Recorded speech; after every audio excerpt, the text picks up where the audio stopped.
about a marginalized community that we need to stand with. It's the students who are, questioning their sexual orientation or their gender identity. It's the ones who know that they're in a very basic way different than most of their peers, and oftentimes, are harassed or bullied because of it. Standing with those people, standing with those students, is the kind of witness, the kind of solidarity we have to show in this time. And just like in other times, in earlier times when the constituency was different, when the oppressed population, the people who were suffering, looked a little different. And it was always a challenge to stand with them. This is a challenging time for us. It's not easy to stand with students who are gay, lesbian, bisexual, transgendered, because we don't understand their reality, a lot of us. We're not sure what to say, how to respond, and we're members of a church whose own kind of stance on this is not always clearly defined. There's different aspects to it. So to me, it's the question of justice. Who do we stand with in this time?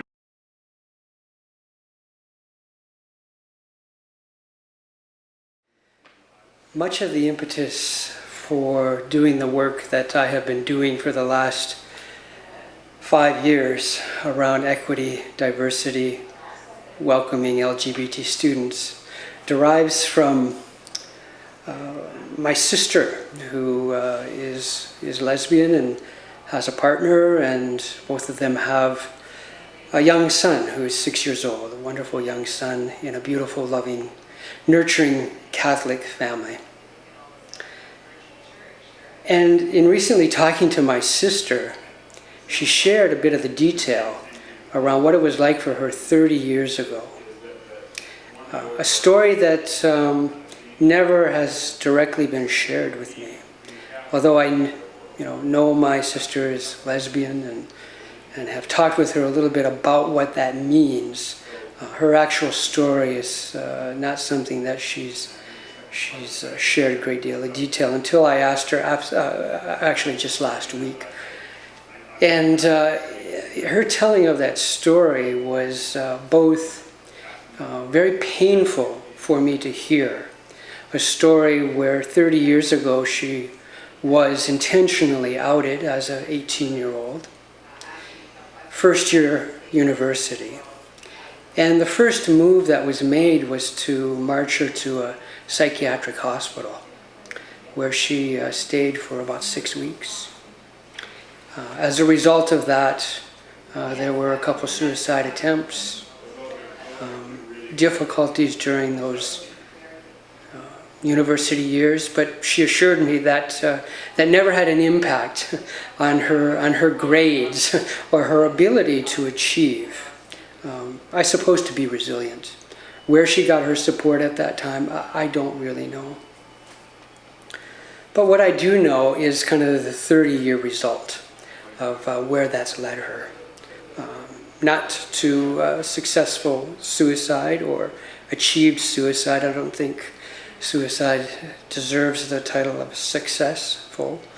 But it's led her to a full life for her in terms of a family, a loving partner, and a career of work in the Catholic Church, actually.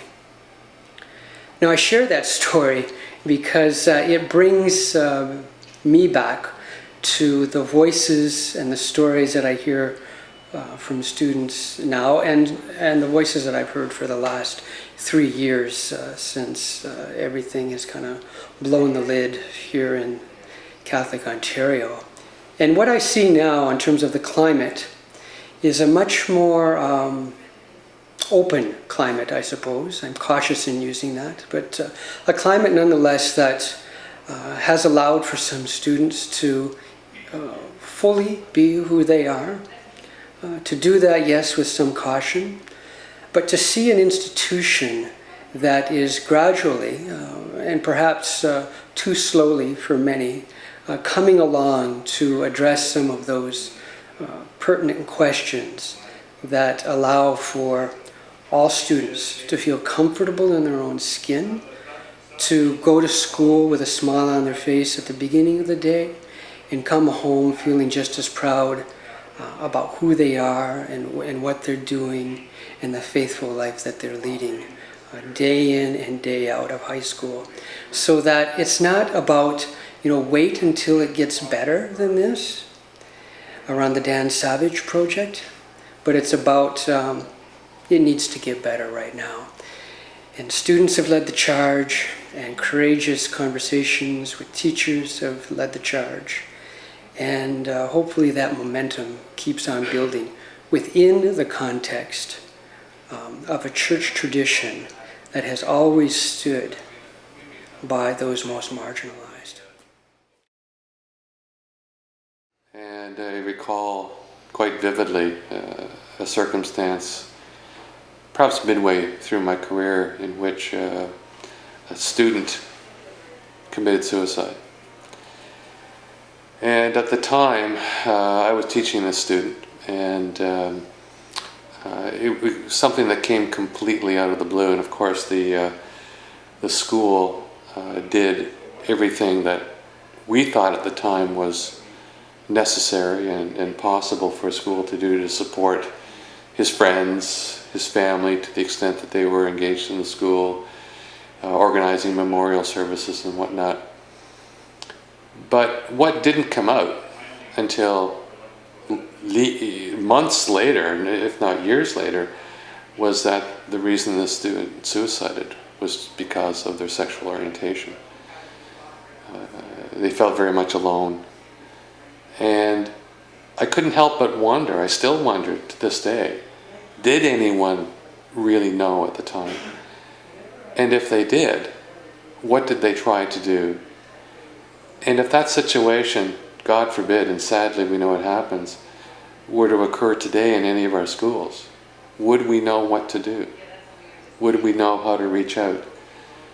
And I don't think it's because we don't want to reach out, but I think sometimes we're paralyzed by our own fears, our own anxieties, our own uncertainties. And we're left often with this terrible ache in our hearts that accompany us in our own journeys. And I think we can do better. In my career, at a point, I was teaching in an all-girls Catholic high school, and I realized that, and I was teaching grade 12 religion, and I realized that there was a likelihood that some of the students that were in my class were probably lesbian. And I felt compelled to change the way I use language to refer to life choices, because obviously if I was only referring to a heterosexual relationship, I was excluding some of the students, not knowing who they were, but just that they would be excluded by the use of boyfriend-girlfriend conversation, or, so to change the language to say, when you're looking for your life partner or something more inclusive, they would find themselves more included in the dialogue in school, in class. And when we were talking about marriage, that it wasn't that you were going to go out and find a man, because at one point I was teaching that way, that you're going to go and find a husband and you're going to get married and have children. Well, I had to change that thinking and just try to find language like you're going to be committed to a person, and you may have family and you may not have family, so that there were more inclusive terms used, so that students who they may not really know who they were, but they may know who they are, in terms of their sexual orientation, and that they would find that they fit into what I was teaching and not just be excluded because they were heterosexual or feeling that they were heterosexual. So, did you ever encounter any of those students? I have encountered those students, and when they meet me and they have their partners with them, there's no, I had no idea that some of them were lesbian. Maybe they didn't know that at that time too. But when I meet them, there's no hesitancy to introduce me to their partners. So I feel like, you know, now at some point in my career, I wasn't so enlightened. So, you know, I don't know, I haven't met some of those kids. But I just know that at some point I became enlightened, so I tried to change my language. And I think that if more teachers had that openness to change the way they think about how they reference families, they could be more inclusive. And, you know, it might be helpful to the children that they're teaching.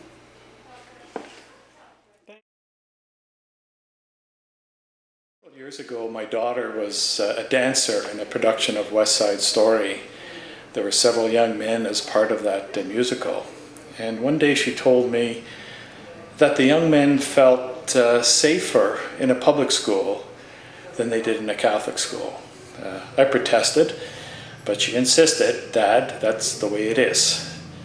So in my mind, Catholic schools are about the dignity of all persons, about building community, and I couldn't really understand why gay and lesbian students were not feeling welcome in Catholic schools.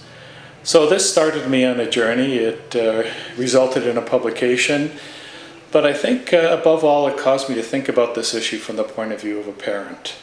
I actually went to the home of one of these young dancing friends and met the mother, and I tried to think, what would I want for my son or daughter if they were struggling with same-sex attractions? And I really felt that they would want a school that they would feel safe and accepted, and they would be allowed to reach their fullest potential as a human being. And I think that is possible in Catholic schools. And I think it starts with recognizing that we do have a percentage of our students that are gay and lesbian in their orientation, and to be able to recognize that and move forward with that in a life-giving way. And I think that we're quite capable of doing that.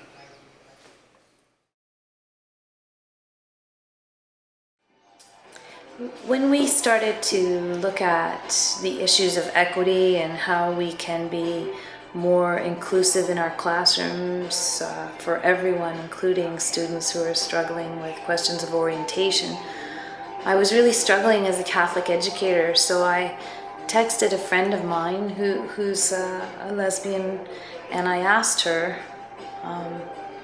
if your high school years could have been better, what would have changed, or how could your high school years have been better? And we went to an all-girls Catholic high school, and her response to me was, just affirm who I am, just acknowledge me. She even said, I don't even need a separate group, just acknowledge me for who I am. And I have a lot of respect for this friend of mine, and I was very touched by that.